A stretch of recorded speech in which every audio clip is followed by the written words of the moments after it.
nanti mikroorganisme. Jadi di lab mikrobiologi itu nanti biasanya kita akan menangani mikroorganisme. Ada yang tahu mikroorganisme itu apa? Jamur, Ibu, bakteri. Hanya jamur dan bakteri? Virus, bakteri, virus. Ya, jadi mikroorganisme itu adalah makhluk hidup ataupun organisme yang ukurannya ini kecil-kecil, ya kadang tidak sulit diamati oleh mata telanjang kita, ya. Itu tadi yang disebutkan oleh Endang, ya. Endang NPM berapa? NPM 048, Ibu. Betul tadi apa yang disebutkan oleh Endang, contoh-contoh dari mikroorganisme itu ada dari golongan bakteri, virus, dan juga jamur. Ya. Nah, jadi untuk di laboratorium mikrobiologi itu K3-nya menyesuaikan dengan mikroorganisme yang akan ditangani di laboratorium itu mikroorganisme apa. Karena biasanya berbeda mikroorganisme yang akan kita tangani, risikonya itu juga akan berbeda. Sehingga kalau nanti di laboratorium mikrobiologi kita harus disesuaikan ya dengan dengan mikroorganisme yang akan kita tangani untuk K3-nya. Nah, sebelumnya makanya kita belajar dulu tentang klasifikasi mikroorganisme berdasarkan kelompok risiko. Ya. Jadi WHO itu sudah menetapkan bahwa mikroorganisme itu dikelompokkan menjadi 4 kelompok sesuai dengan risiko infeksi yang disebabkannya. Jadi disesuaikan dengan risiko kemungkinan dia menyebabkan infeksi. Ya. Nah, ada 4 ya, jadi ada 4 kelompok. Dan biasanya nanti klasifikasi mikroorganisme ini berdasarkan risiko berkaitan dengan tingkat keamanan laboratorium dan peralatan keselamatan yang diperlukan. Jadi tadi yang saya sudah bilang, jadi nanti kita sesuaikan bakteri ini, mikroorganisme ini dia masuknya ke kelompok risiko yang keberapa. Nanti di dalam laboratoriumnya itu akan menyesuaikan tingkat keamanan dan juga peralatan keselamatan yang dibutuhkannya. Ya.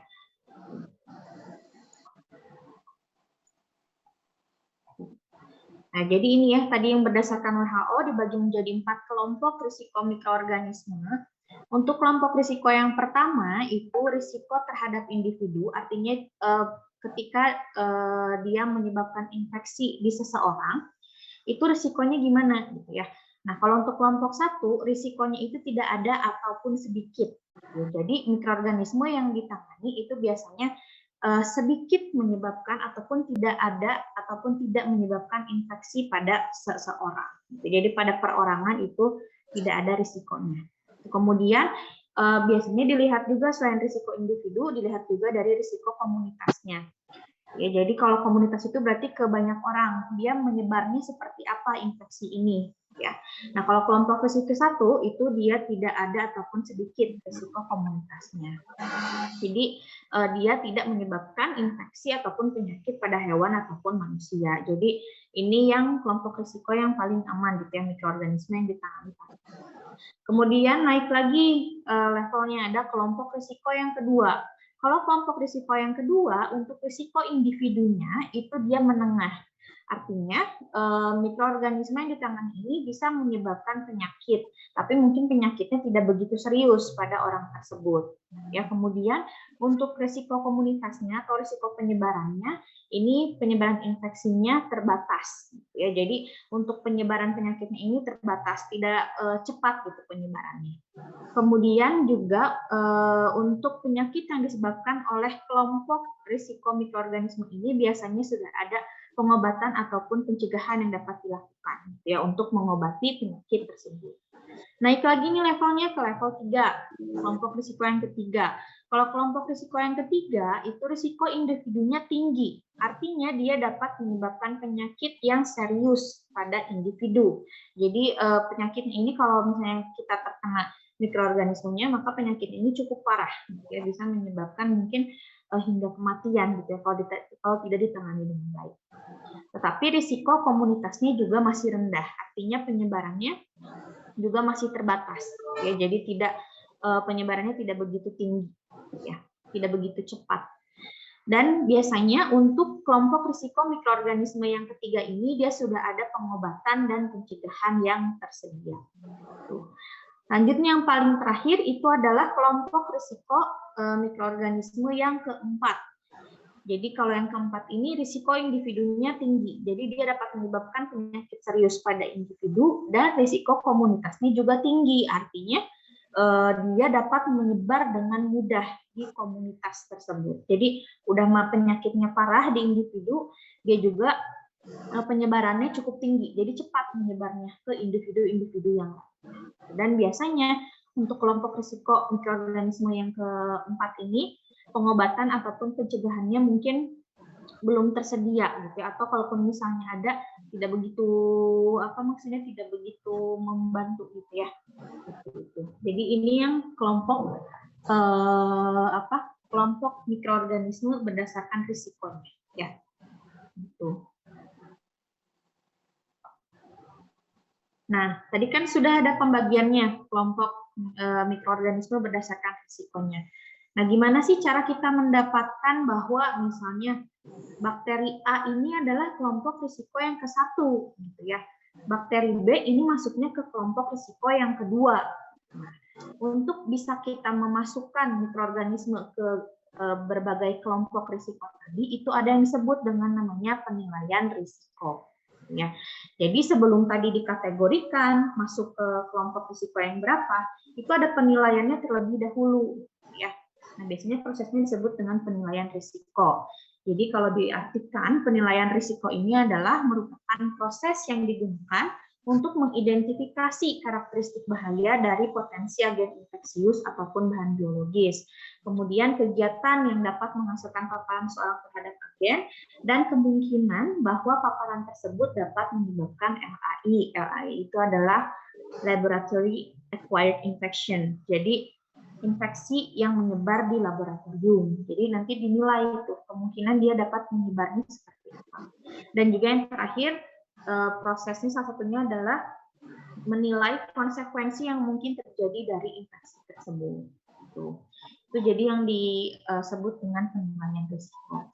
Tujuannya apa kita melakukan penilaian risiko? Tujuannya itu untuk ketika kita nanti menilai, kita kan nanti sudah tahu kan dia masuknya ke kelompok risiko yang keberapa, sehingga nanti ujung-ujungnya ya untuk melindungi pekerja lab dari bahaya yang mungkin terjadi gitu ya. Kalau mikroorganisme ya bahayanya adalah bahaya infeksius. Jadi penilaian risiko ini tujuannya untuk melindungi pekerja lab dari bahaya infeksi dari agen biologis yang lagi ditangani. Ya.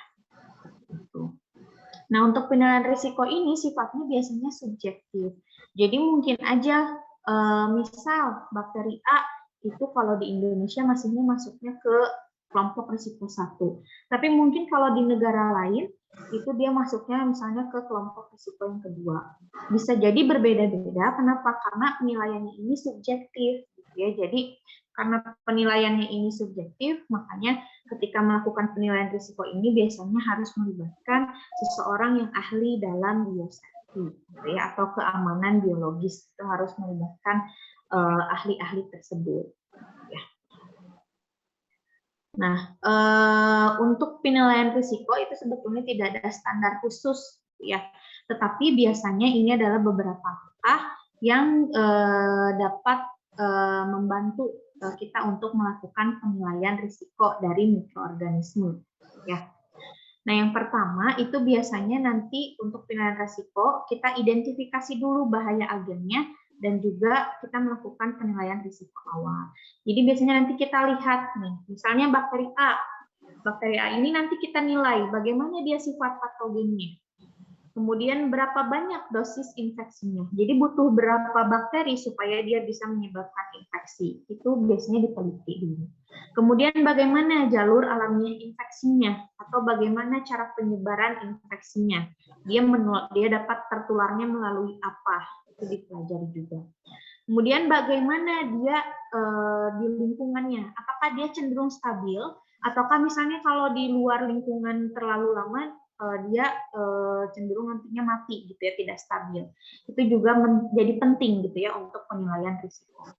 Kemudian inangnya ini siapa, atau host pest-nya ini siapa, atau bakteri ini dapat menyebabkan penyakit di siapa aja, apakah misalnya di manusia, di hewan, itu juga dinilai.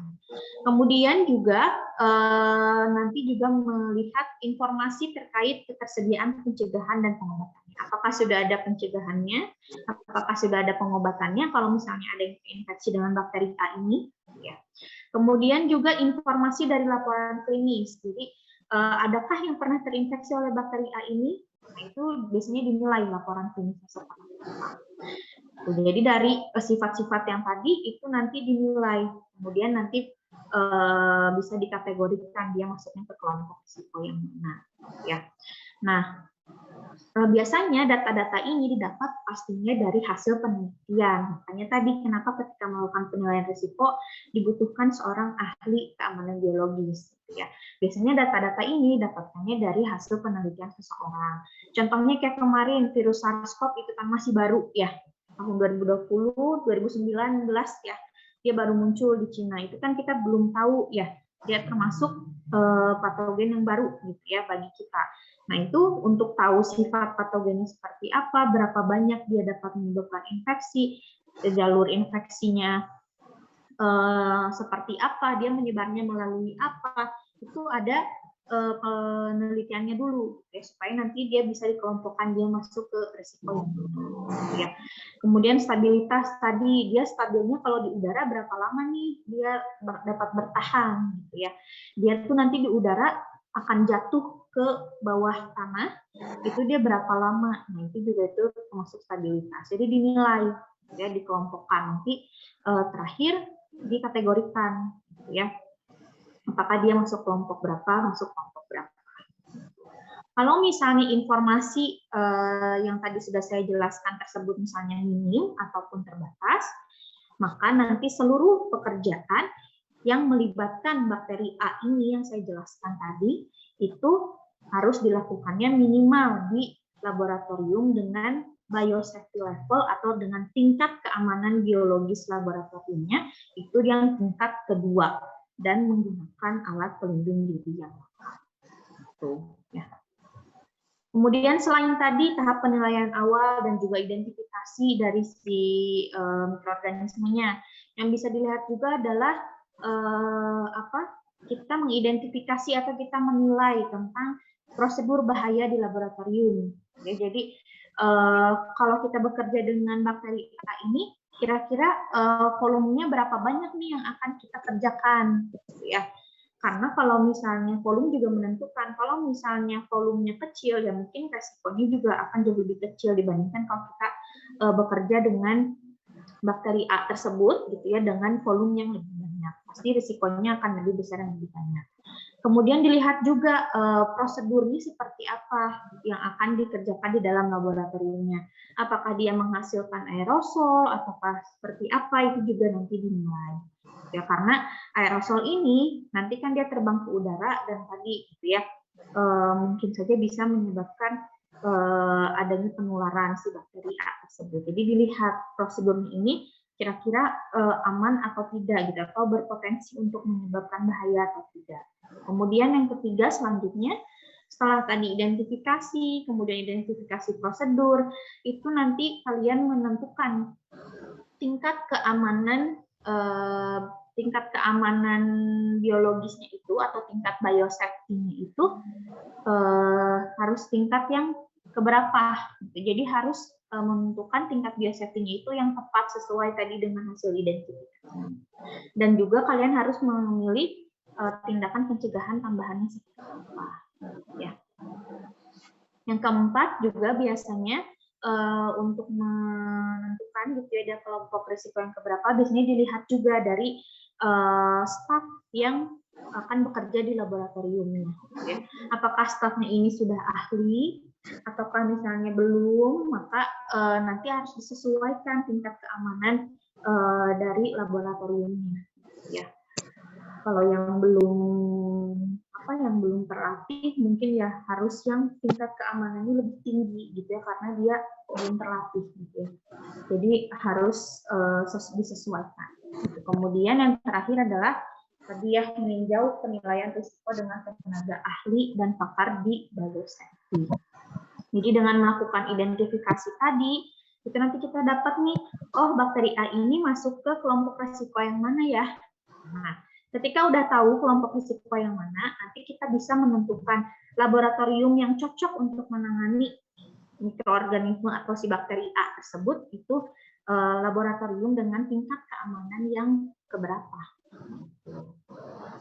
Nah, ini kita masuk ke tingkat keamanan laboratoriumnya, ya, atau juga disebut dengan biosafety level, tingkat keamanan biologis laboratorium, ya, atau biasanya juga disingkat dengan BSL. Jadi kalau nanti ditanya BSL berapa, BSL itu adalah biosafety level. Jadi tingkatan keamanannya itu perlu tingkatan keamanan yang keberapa laboratoriumnya untuk menangani tadi mikroorganisme tersebut, ya. Berdasarkan dari CDC, ya, itu ada 4 level penanganan biosafety. Jadi untuk tingkat biosafety itu ada 4 level. Nah, yang pertama itu ada biosafety level yang pertama. Jadi tingkat keamanan yang pertama. Kemudian naik lagi ke BSL yang kedua. Kemudian ke BSL 3 dan BSL 4. Pokoknya semakin tinggi angkanya, artinya kelompok resiko mikroorganismenya itu berarti semakin tinggi. Tuh, ya. Jadi kalau misalnya mikroorganismenya ini masuk kelompok resiko yang ke-1, berarti BSL yang tepatnya itu BSL yang keberapa? Kira-kira, coba. Kelompok risiko mikroorganismenya yang ke-1. Berarti butuh tingkat keamanan laboratoriumnya yang mana? BSL 1, BSL 2, BSL 3, atau BSL 4? 1. BSL yang ke-1. Ya, tadi kan kelompok risiko yang ke-1 itu dia tingkat risiko individunya rendah. Kemudian tingkat risiko komunitasnya juga rendah. Maka itu bisa dilakukan pengerjaannya atau kita melakukan praktik untuk si mikroorganisme itu di BSL 1. Jadi kita kerjanya di laboratorium dengan tingkat keamanan yang pertama. Tapi kalau misalnya tingkat atau kelompok risiko mikroorganismenya yang keempat, berarti BSL berapa yang cocok? Tingkat keamanan laboratoriumnya yang keberapa yang cocok untuk kelompok risiko mikroorganisme yang keempat? 4 ya, sesuai dengan risikonya. Ya. Jadi kalian udah ngerti ya, kelompok risiko mikroorganisme itu harus ditangani sesuai dengan di tempat yang sesuai safety levelnya, ya, atau tingkat keamanannya harus sesuai. Nah, setiap level itu memiliki kontrol penanganan khusus sesuai dengan agen yang ditangani, meliputi yang pertama adalah teknik lab yang baik, ya. Kemudian yang kedua adalah peralatan keselamatannya, dan yang ketiga adalah konstruksi fasilitasnya. Jadi BSL 1, BSL 2, BSL 3, BSL 4 ini beda-beda peralatan keselamatan yang digunakannya. Kemudian bangunannya pun berbeda gitu ya, konstruksinya itu berbeda antara BSL 1, BSL 2, BSL 3 dan BSL 4 ya. Kita lihat satu persatu ya. Ini adalah tingkat keamanan yang pertama atau BSL 1 tadi ya. Untuk BSL 1 ini diperuntukkan bagi agen kelompok risiko yang ke-1 ya. Contohnya apa? Contohnya adalah bakteri Escherichia coli yang non-patogen, atau juga biasanya disebut dengan bakteri Escherichia coli K12 yang ada di usus besar kalian. Ya. Bakteri E. coli yang ada di usus besar kalian itu dia adalah bakteri E. coli yang non-patogen. Sehingga kalau kalian mau misalnya nanti bekerja dengan E. coli non-patogen, maka kalian bisa untuk bekerjanya di laboratorium yang BSL 1. Ya. Nah, kalau untuk di BSL 1, biasanya laboratorium ini digunakan untuk laboratorium pengajaran ataupun juga bisa juga untuk yang penelitian, tapi harusnya menghandle mikroorganisme yang non-patogen, ya, atau yang kelompok risiko 1 maksudnya. Jadi kalau misalnya laboratorium yang ada di Fitkes ini masuknya ke BSL berapa sih menurut kalian? 1. 1 ya, karena untuk laboratorium pengajaran. Ya. Kemudian, ketika berada di laboratorium dengan tingkat keamanan yang ke-1, itu memerlukan teknik lab yang baik. Nah, teknik lab yang baik itu mengikuti standar praktik mikrobiologi. Ya. Apa saja? Yang pertama adalah sama ya seperti laboratorium kimia kemarin, gitu ya. Di laboratoriumnya itu harus ada kebijakan terkait dengan K3-nya, gitu ya, atau terkait untuk mengatur akses ke dalam laboratoriumnya. Jadi siapa aja yang boleh masuk ke situ itu harus dicek. Yohan irung nambang. Ngapa Helsiana?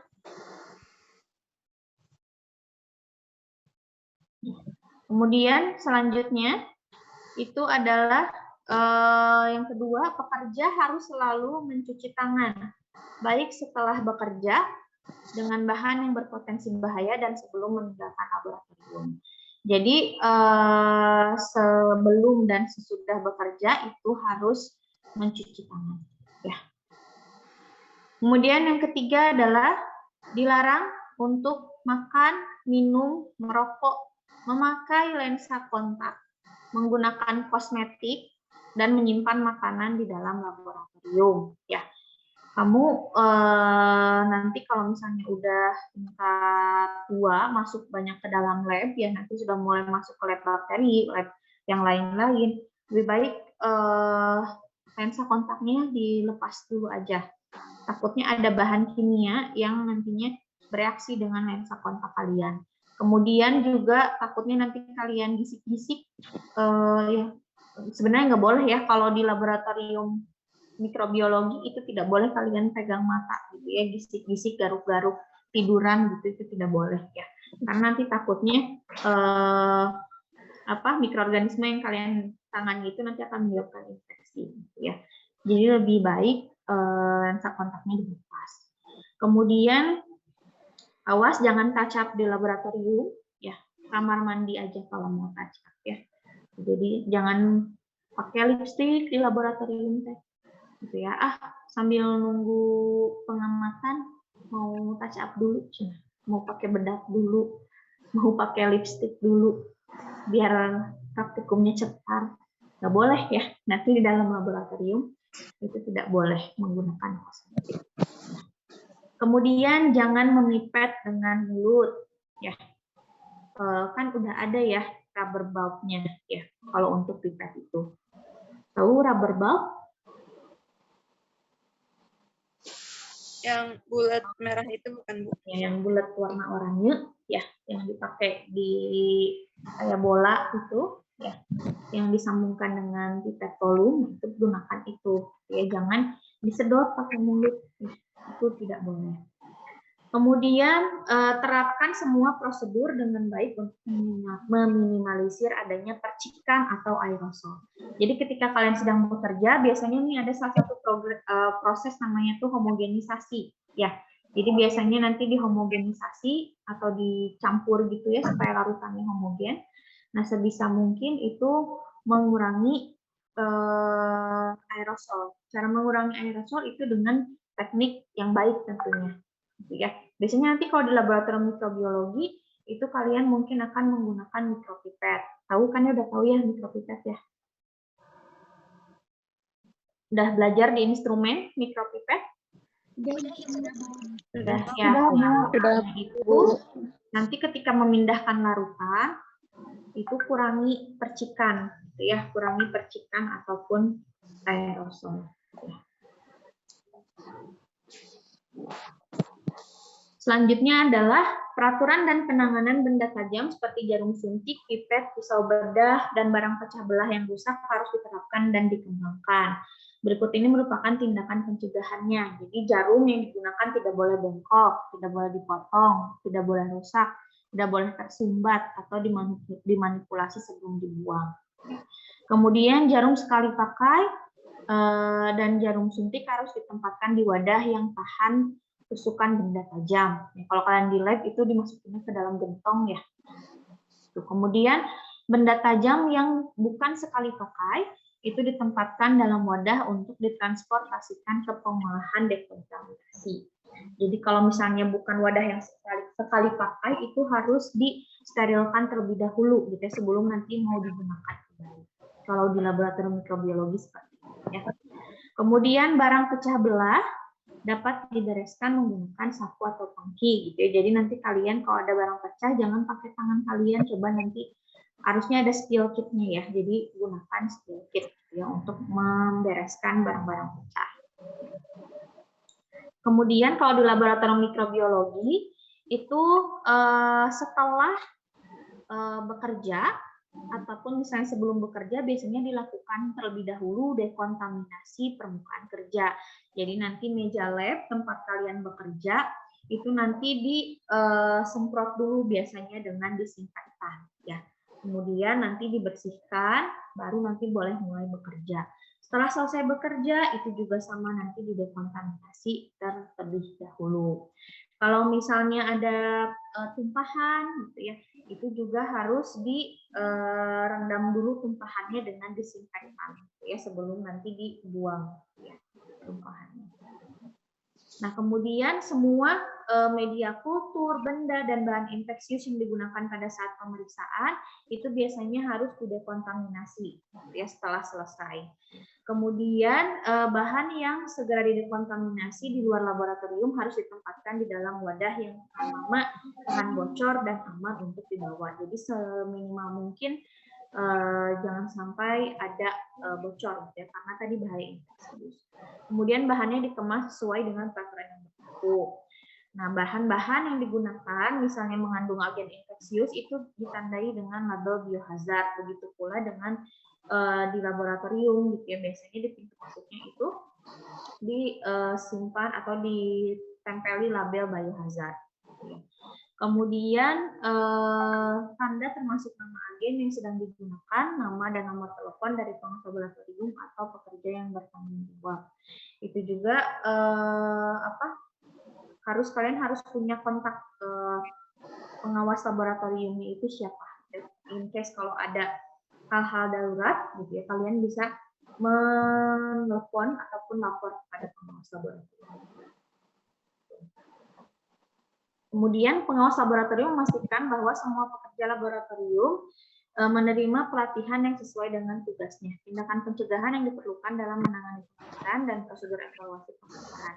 Pekerja harus menerima update tahunan ataupun pelatihan tambahan saat terjadi perubahan prosedur atau kebijakan. Jadi harus terlatih intinya ketika masuk. Nah, ini adalah peralatan keselamatannya untuk BSL 1.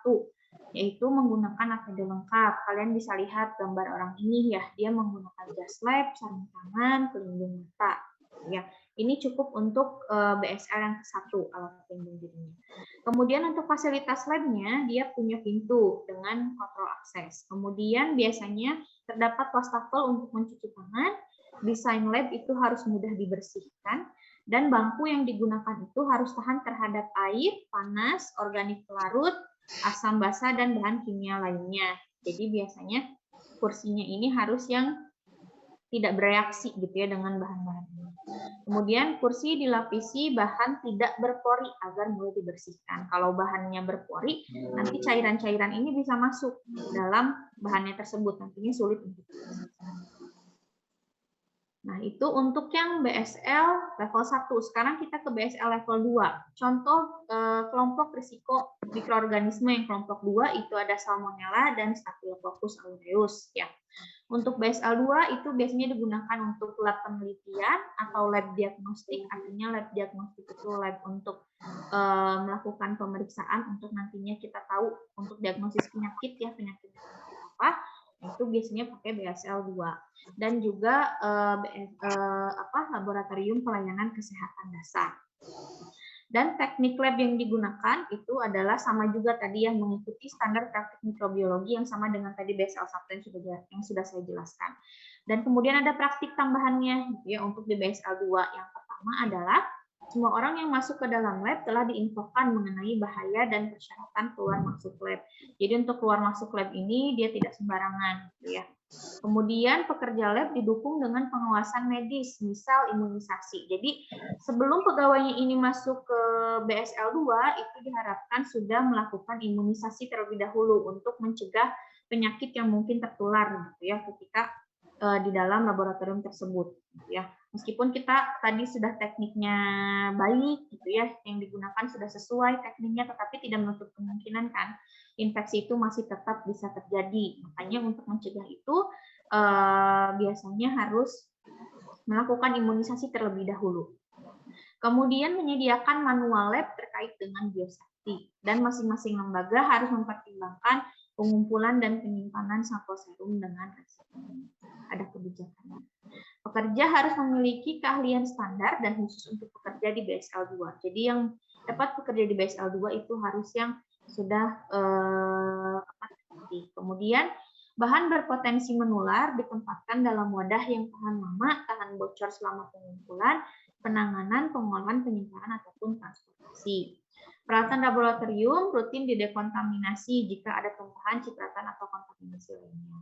Insiden yang mengakibatkan paparan bahan menular harus segera dievaluasi dan diobati. Kemudian semua insiden tersebut harus dilaporkan kepada pengawas laboratorium. Semua prosedur termasuk manipulasi agen infeksi yang mampu menghasilkan aerosol itu harus dilakukan di dalam suatu alat yang disebut dengan kabinet biosafety atau biosafety cabinet, disingkat dengan BSC, ya, atau dengan perangkat fisik penahan lainnya. Jadi semua prosedurnya itu dilakukan di dalam BSC.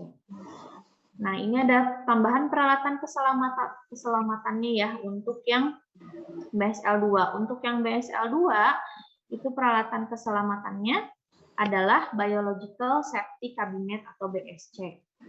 Jadi ketika nanti bekerja dengan prosedur yang dapat menimbulkan aerosol atau misalnya dapat menimbulkan tumpahan agen infeksius dalam konsentrasi dan volume yang tinggi, maka dilakukan semuanya di dalam biosafety cabinet supaya terhindar dari potensi infeksius tadi ya. Kemudian gunakan APD yang lengkap seperti pada gambar di sampingnya, dia menggunakan face shield, kemudian menggunakan gas light dan juga menggunakan sarung tangan, ya. Kemudian bekerjanya ini dia sedang bekerja di dalam biosafety cabinet yang tadi dijelaskan, ya. Kemudian lab harus punya peralatan dekontaminasi seperti autoclave. Ya.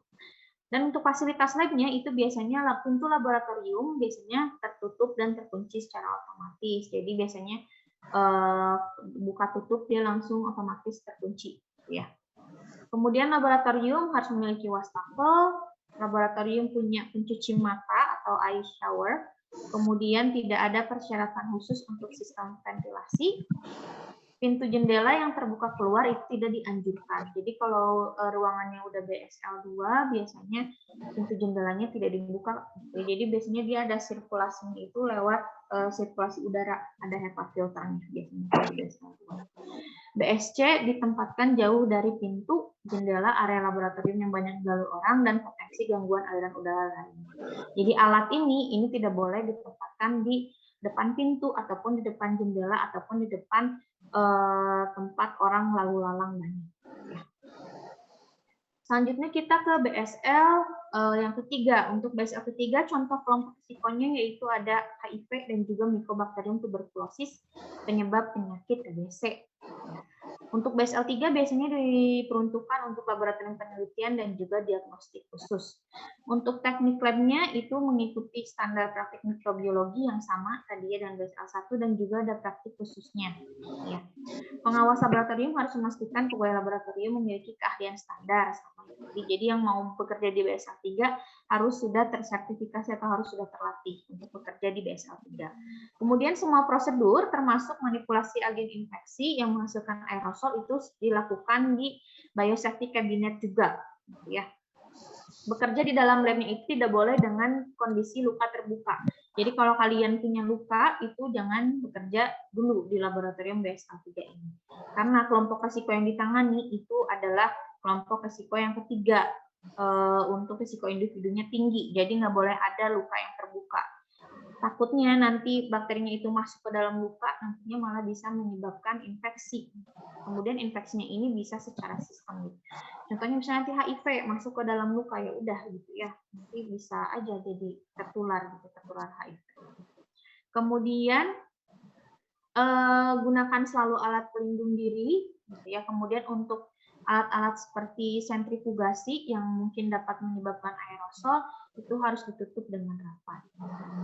Nah, ini adalah peralatan keselamatannya, sama juga menggunakan biosafety cabinet, tetapi kelasnya berbeda. Jadi biosafety cabinet itu juga punya pembagiannya lagi, ya, ada kelas-kelasnya lagi. Kalau untuk yang di BSL 3 itu biasanya yang digunakan adalah yang kelas 2 ataupun yang kelas 3 ya untuk biosafety cabinet. Menggunakan APD lengkap, ya, gunakan 2 pasang sarung tangan apabila diperlukan. Jadi di dalam sarung tangan orang ini juga ada sarung tangan dalamnya. Dan biasanya juga mungkin diperlukan menggunakan respirator. Jadi kalau dilihat, ini orang ini sedang bekerja di dalam biosafety cabinet. Tadi bisa kelas 2 ataupun kelas 3. Kemudian dia menggunakan APD lengkap dan dia menggunakan respirator. Ini dia terhubung ke belakang ya. Ini adalah respirator. Ya, ini untuk menghindari dari infeksi mikroorganismenya melalui pernapasan. Ya, jadi dia pakai respirator. Mengganti masker gitu ya kalau di BSL yang lebih rendah. Kemudian untuk fasilitas laboratoriumnya, ini juga sama, pintunya itu biasanya tertutup dan terkunci secara otomatis. Kemudian labnya ini harus terpisah dari wilayah yang ramai ataupun terisolasi. Akses ke laboratorium itu biasanya melalui 2 pintu yang otomatis. Jadi ruang ganti pakaian itu biasanya berada dalam lorong antara 2 pintu tersebut. Jadi sebelum ke laboratorium tempat bekerjanya itu biasanya ada ruang ganti terlebih dahulu. Jadi untuk masuk ke BSL ini biasanya menggunakan baju yang berbeda ketika kalian dari luar. Jadi baju yang digunakan berbeda. Kemudian desain labnya harus mudah dibersihkan dan didekontaminasi. Sistem ventilasinya diwajibkan. Nah, jadi sistem ventilasinya ini adalah sistem ini nanti akan menarik udara dari laboratorium dari daerah bersih menuju ke daerah yang berpotensi terkontaminasi. Jadi nanti yang udara yang terkontaminasi di dalam ruangan ini akan dibuang keluar, ya.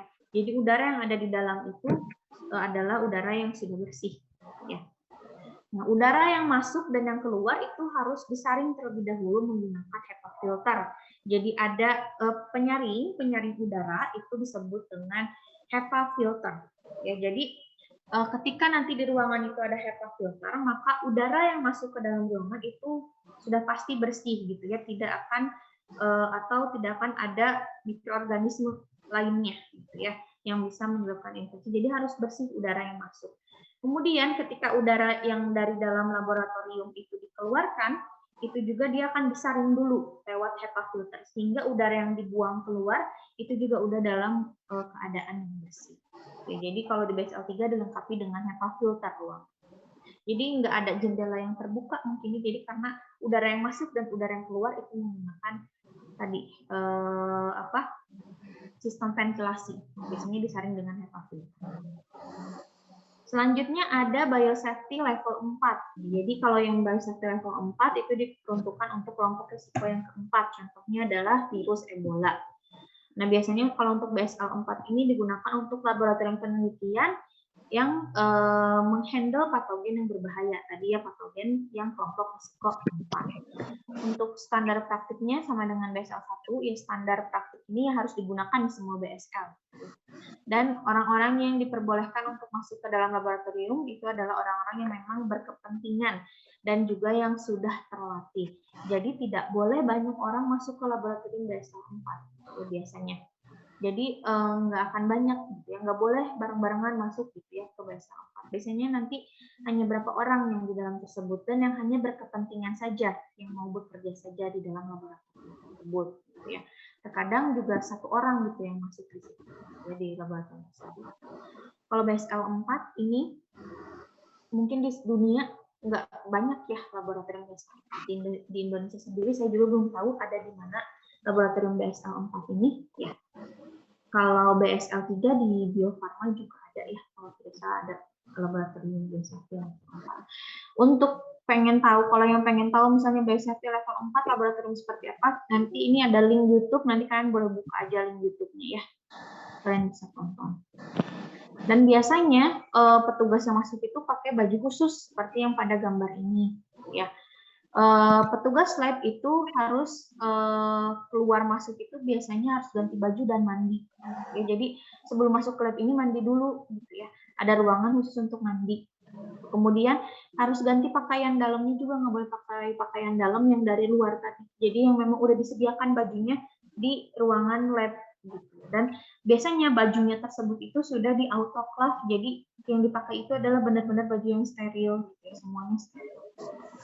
Kemudian setelah nanti dia selesai bekerja, keluar, bajunya dibuka, nanti bajunya di autoclave juga. Ya, dia nanti mandi lagi, setelah mandi lagi baru keluar. Seperti itu. Kemudian petugas itu sudah pasti ya harus imunisasi. Kemudian semua peralatan dan persediaan yang berada dalam lab harus didekontaminasi, melakukan inspeksi harian peralatan dan sistem sebelum melakukan pekerjaan, agar memastikan lab beroperasi sesuai dengan parameter yang ditetapkan.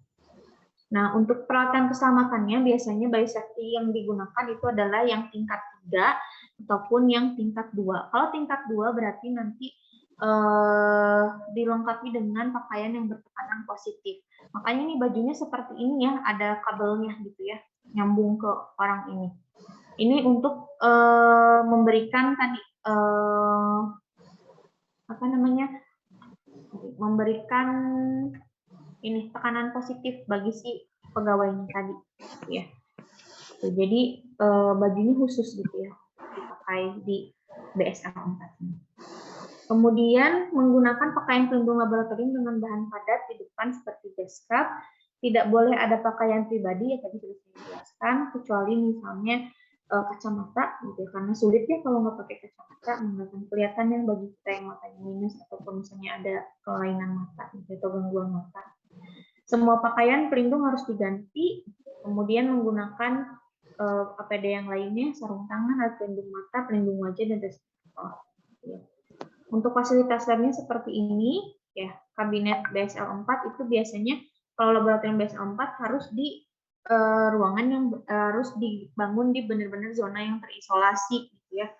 Jadi nggak boleh dekat dengan pemukiman warga, ya karena tadi bahaya yang ditangani itu kan yang resiko 4. Kemudian wastafelnya otomatis, gitu ya. Kemudian pembuangan limbahnya juga harus ada sistem dekontaminasinya, jendelanya harus tahan dari kerusakan dan tertutup, jadi nggak boleh sampai ada kebocoran gitu ya keluar.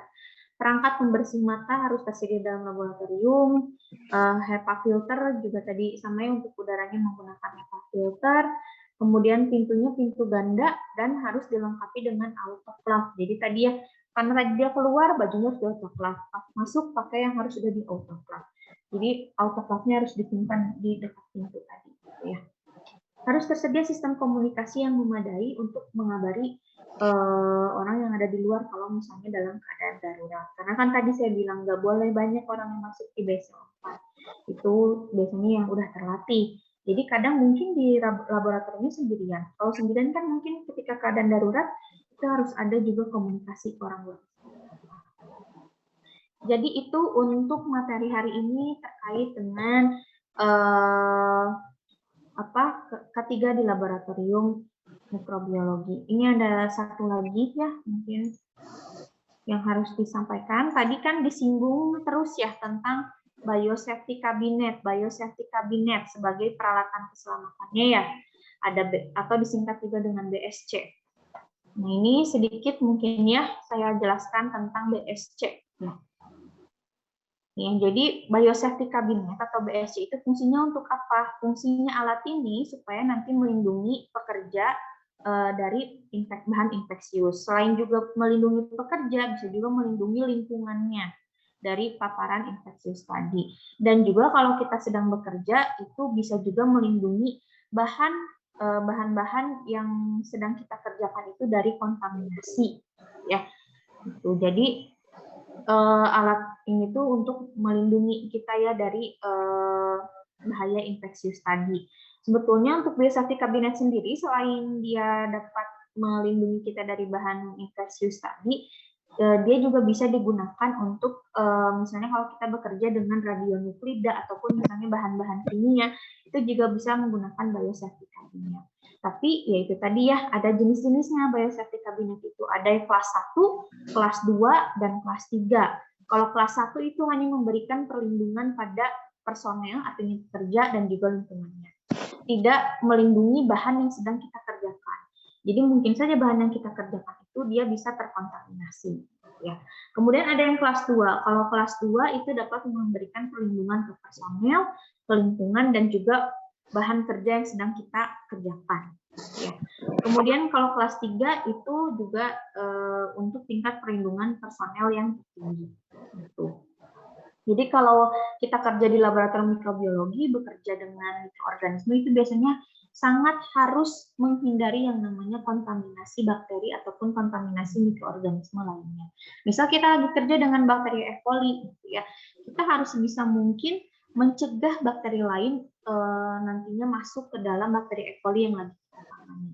Nah, itu salah satu pencegahannya, biar tidak terkontaminasi. Itu bisa dikerjakan di dalam alat biosafety cabinet ini. Nah, ini adalah BSC1. Ya, kalau BSC1 tadi kan tidak melindungi bahan yang sedang kita kerjakan ya. Kenapa? Karena untuk BSC1 ini ketika udaranya masuk ke dalam alat itu nanti udaranya ini akan langsung ditarik keluar. Nah, di bagian C ini ada yang disebut dengan HEPA filter tadi. Jadi nanti udara yang keluar itu udara yang bersih. Tetapi udara yang ada di dalam biosafety cabinet ini adalah masih udara yang berpotensi terkontaminasi. Ya, jadi kalau kita mau menangani pekerjaan dengan mikroorganisme atau misalnya dengan bakteri, jamur, itu jangan gunakan yang BSC1. Biasanya ini digunakannya untuk radionuklida ataupun bahan kimia yang beracun atau yang mudah menguap, itu menggunakannya BSC1. Kemudian ada BSC kelas 2. BSC kelas 2 dibagi jadi 4 tipe, ada A1, A2, B1, dan B2. Kalau BSC kelas 2 ini, jadi nanti ini udara yang masuk, itu nanti akan ditarik, kemudian nanti dibuang ke luar, ya dibuang keluar itu udaranya udah bersih melalui HEPA filter lagi. Kemudian nanti selain ada udara yang keluar, ada juga udara yang masuk lagi ke dalam biosafety cabinetnya. Nah, udara yang masuk ke dalam biosafety cabinet itu adalah udara yang bersih sehingga bahan pekerjaan yang tadi kita kerjakan itu tidak terkontaminasi. Ya. Kenapa tadi bisa melindungi lingkungan kita dari infeksi gitu ya dengan menggunakan BSC? Karena tadi ketika kita bekerja, udara ini nanti akan disedot sama si BSC-nya ini dan dikeluarkan langsung keluar. Ya, jadi nggak akan masuk lagi ke lingkungan ke laboratoriumnya.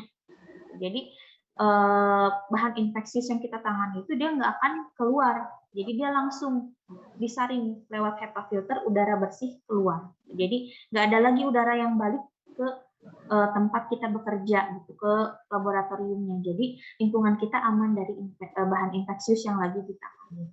Kemudian kalian juga aman karena tidak ada lagi udara yang keluar yang tadi yang kotor, yang mengandung bahan infeksius itu keluar. Ya, jadi kalian juga aman gitu ya pegawainya dari bahan infeksius. BSC kelas 3 juga sama prinsipnya seperti yang BSC kelas 2, tapi udara yang masuk dan yang keluarnya itu biasanya ini tertutup gitu ya. Jadi ini tertutup ya. BSC-nya ini jadi tertutup. Biasanya ada tangan, jadi nanti kita kerjanya masukin tangan kita ke sarung tangan yang ini gitu ya. Ke sarung tangan yang ini, dan udaranya ini biasanya udara yang masuknya itu diambil dari luar langsung, disaring dulu pakai HEPA filter yang ini, disaring dulu pakai HEPA filter. Kemudian nanti udara yang bekas ada di dalam sini dikeluarkan juga, disaring juga dengan HEPA filter. Itu untuk BSC kelas 3. Nah, ini ya, jadi kalau misalnya kita mau bekerja dengan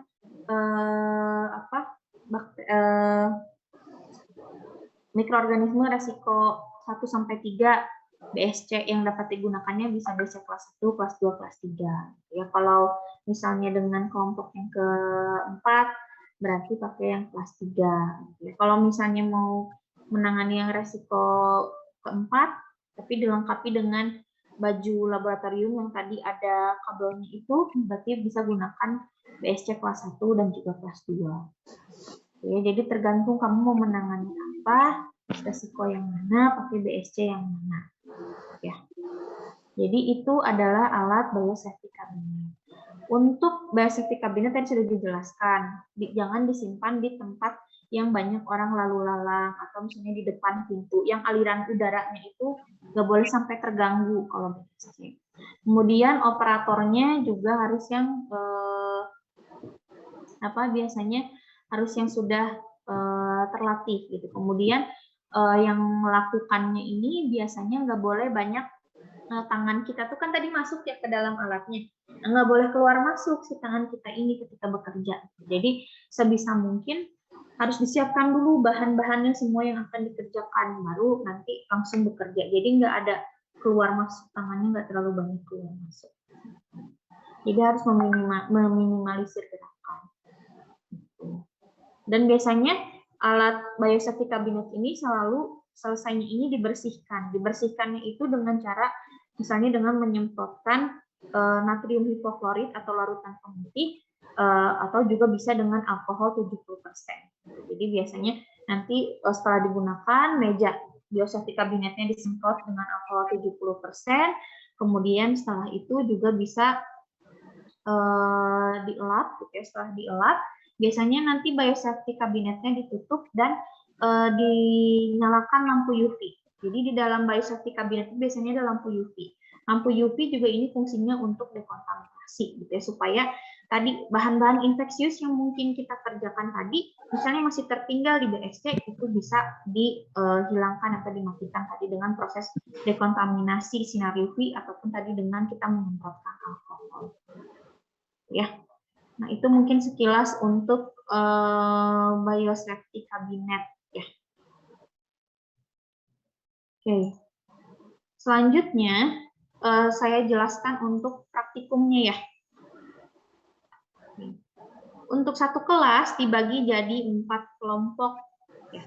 Bebas, saya tidak membatasi, silakan bebas bagi kelompok sendiri aja ya. Pokoknya satu kelasnya dibagi jadi 4 kelompok. Ya, tentukan mana yang kelompok 1, kelompok 2, kelompok 3, dan kelompok 4. Nanti setiap kelompok itu akan kebagian 1 mikroorganisme. Ya, kelompok 1 itu akan kebagian mikroorganisme namanya bakteri Lactobacillus sp. Untuk kelompok 2 itu nanti akan kebagian bakterinya namanya Salmonella typhi. Yang kelompok 3 itu kebagiannya virus SARS-CoV-2 atau virus ini virus yang menyebabkan COVID-19. Dan yang keempat itu nanti kebagian virus Lassa, namanya adalah virus Lassa. Nanti tugas kalian apa? Tugas kalian adalah lengkapi tabel ini. Kalaupun pengerjaannya nggak berbentuk tabel nggak apa-apa. Yang penting kalian harus menjawab ini ya. Misal contoh yang ke-1, Lactobacillus. Lactobacillus ini masuk ke kelompok resiko yang keberapa sih? Nah, untuk tahu kelompok resiko yang keberapa, kalian langsung searching aja ya. Boleh searching aja langsung. Lactobacillus ini dia masuknya kelompok risiko yang keberapa ya. Kemudian kalau misalnya tadi kan sudah dijelaskan ya, kalau misalnya kelompok risiko yang ke-1 berarti bagaimana risiko individunya? Tinggi atau rendah? Kalau risiko komunitasnya gimana? Tinggi atau rendah atau menengah? Ya nanti dituliskan. Kemudian berarti kalau misalnya dia kelompok risiko 1 berarti BSL berapa yang harus digunakan untuk menangani bakteri Lactobacillusnya? Ya, kalian tentukan tadi sesuai kelompok risikonya. Kemudian APD yang digunakan untuk di biosafety level tersebut apa saja? Teknik labnya yang harus dilakukan apa saja? Kemudian fasilitas labnya yang harus ada itu apa saja? Dan peralatan keselamatannya apa saja yang dibutuhkan untuk menangani bakteri Lactobacillus ini? Ya, peralatan keselamatannya tadi termasuk yang BSC. BSC-nya BSC kelas berapa untuk penanganan bakteri ini? Ya. Materi ini nanti akan saya kirimkan di grup WA, jadi nanti kalian bisa akses lagi. Sampai situ cukup mengerti tugas praktikumnya? Mengerti, Bu. Ada yang mau ditanyakan dulu? Maaf Bu, kalau pengirimannya sendiri-sendiri apa kelompok? Perwakilan kelompoknya aja ya. Contoh, saya kasih contoh ya, misal tadi bakteri E. coli non patogen. E. coli non patogen kelompok resikonya 1. Risiko untuk individunya rendah, risiko untuk komunitasnya juga rendah. Gitu ya. Sehingga nanti biosafety levelnya adalah biosafety level yang ke-1. Teknik yang digunakan adalah teknik yang mengikuti standar praktik mikrobiologi. Dituliskan apa saja ya standar praktiknya. Kemudian tadi fasilitas labnya yang harus ada apa saja? Fasilitas labnya yang harus ada ini ya, ada pintu ini, punya wastafel, punya bangku seperti ini. Peralatan keselamatannya apa saja yang harus digunakan? Jas lab, sarung tangan, dan alat pelindung mata. Atau misalnya boleh ditambahkan masker, ya ada lengkapnya. Seperti itu. Ya. Ada yang mau ditanyakan terlebih dahulu untuk tugasnya? Sampai situ udah mengerti kan contohnya? Ya. Sudah Bu, kalau tenggatnya kapan ya Bu? Hari ini, tenggatnya hari ini, ya maksimal jam 6 sore, ya maksimal jam 6 sore dikirimkan lewat email saya. Emailnya ini ya sudah ada. Nanti kalian boleh nanti kalian buka aja PPT ini.